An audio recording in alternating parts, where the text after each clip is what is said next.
Les trésors de la forêt.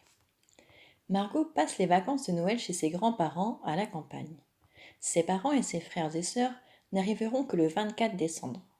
Pfff, c'est long d'attendre, soupire Margot.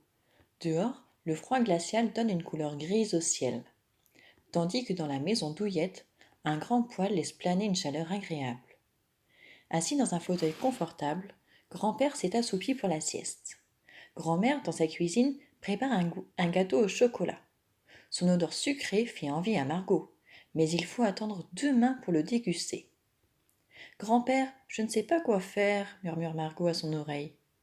Grand-père, tiré de son sommeil, sursaute et grommelle quelques mots. Lis un livre en attendant que grand-mère ait fini. Mais Margot n'a pas envie de lire. Elle secoue son grand-père gentiment. Allez, grand-père, tu m'as promis une promenade. Bon, d'accord, marmonne grand-père en se levant. Emmitoufle-toi bien et va demander un sécateur à grand-mère. Margot enroule autour de son nez son écharpe douce, enfile son manteau épais et ses moufles en laine. Son bonnet lui cache bien les oreilles. En route vers les bois, dit grand-père. Nous allons préparer une surprise à tes parents. Dans la forêt, seuls les sapins ont gardé leur feuillage. Grand-père choisit le plus vert et le plus fourni d'entre eux et en coupe quelques branches avec le sécateur. Margot s'approche d'un petit buisson vert et bruyant aux petites boules rouges. Je sais ce que c'est, dit-elle fièrement. Du hou, ça pique. Oui, répond grand-père, et on va en couper quelques branches en faisant bien attention. Margot se demande bien ce que grand-père a dans la tête. La maison est déjà décorée d'un magnifique sapin de Noël avec des guirlandes argent et or. Rentrons maintenant, dit grand-père. Il va bientôt neiger et nous avons du travail.